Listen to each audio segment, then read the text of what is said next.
بسم الله الرحمن الرحيم السلام عليكم ورحمة الله تعالى وبركاته aad baa idin salaamaya dhamaantii meel kastoo adduunka joogtaan maanta halkan waxay inoo soo diyaariyay ama inoo soo ururiyay 5 arrin ama 5 qodob oo inoo dhaweynaya ama ina gaarsiinaya guusha aan rabno ee nololeed arrinta koowaadina waxay tahay sameysashada ama yeelashada hiigsi iyo han nololeed oo aad daba socoto oo aad ku noolaato oo aad wadadiisa hayso oo aad weligaa daba socoto waxa la yiraahdaa dadka guuleystay waxay indhaha iyo focuska ku hayaan iyo diiradda hiigsiga dadka guul daraystana waxay focuskooda iyo diiradooda ku hayaan isla dadka guuleystay labada ka doonaysa go'aankeeda kolka adiga lagaaga baahan yahay inaad doorato ma waxa dooranaysaa ama noqonaysaa qofka hanka iyo hiigsiga daba socda ee dhinaciisa u lugeeya mise waxa noqonaysaa qofka qof guuleystay daba socda ee eegta ee yiraahdo hebel uu guuleystay iyo hebel uu sareeya aqliga saliimkii wuxuu sheegayaa inaad dooran lahayd hiigsiga iyo hanka nololeed saadarteed hankaagu ha sareeyo samayso maantaba hiigsi iyo han nololeed oo aad daba socoto oo aad u noolaato haddaad gaarto waa sidaad rabtay oo ku dhaboobay haddaad ka dhimatana waxaad dhimatay adoo sharaf leh oo cizo leh oo u noolaa oo daba socday oo eryin jiray hiigsi iyo han nololeed arrinta labaadina waxay tahay markaad hiigsiga nololeed samayso ee aad yeelato inaad bilowdo markaba haddii aan maanta iska iraado waxaan rabaa inaan noqdo dhakhtar waxaan rabaa inaan noqdo hal abuur waxaan rabaa inaan noqdo qof dunida sumcad ku leh waxaan rabaa inaan noqdo qof wax cusub keena waxaan rabaa inaan noqdo qof yani wax cusub soo kordhiya ee aan iska fariisto ee aan bilaabin samadu kama soo daadanayaan dahab iyo qalin iyo lacag waxaan u baahanahay inaan bilaabo maalinba maalintii ka adag tahay maalinba maalintii ka dhib badan tahay maalinba maalintii ka rafaad badan tahay maalinba maalintii ka xanuun badan tahay inaan u noolaado adkaysto socdo yani go'aan iyo bilaabid aan yeesho oo maantaba aan bilaabo waxyaabaha aan hiigsanayo iyo waxaan isleeyahay maalin inuu ka dhabe saadarteed markaad yeelato han iyo hiigsi nololeed hala fariisan hiigsigaaga oo adiga unii kugu dhex jibine dunida u soo bandhig oo maantaba bilow muhiim maaha meeshaad joogto muhiim maaha lacagta aad haysato muhiim maaha guriga aad ka soo toosto bilow soco kaabad iyo jaranjaro iyo heer marka dambe waxaad ku tegi doontaa adigoo guuleystay oo hiigsigaaga ku dhawoobay arrinta saddexaad ee marka aad bilowday u baahan tahayna waxay tahay go'aanku uu ka duwan yahay rabitaanka go'aanku uu ka duwan yahay jacaylka go'aanku uu ka duwan yahay iska dhahda go'aanku uu ka duwan yahay riyada go'aanku waa inaad naftaada ballan kula gashaa iyo wacad iyo ahdi inaad qabanaysid howlaha ku horyaala waa inayna maanta berri kuu dhiibin berritana saa dambe kuu dhiibin saa dambana bisha dambe kuu dhiibin bisha dambana sanadka dambe kuu dhiibin oo maanta aad joogto aad yani go'aansato wax aad qaban lahayd iyo waxyaabaha aan noloshaada u soo bandhigi lahayd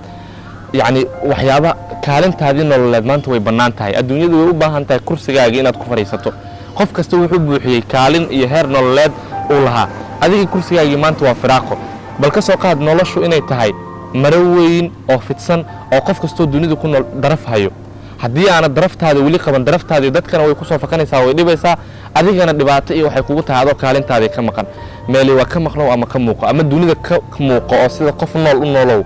ama dunida ka maqnow oo qof dhinto god lagu aasay noqo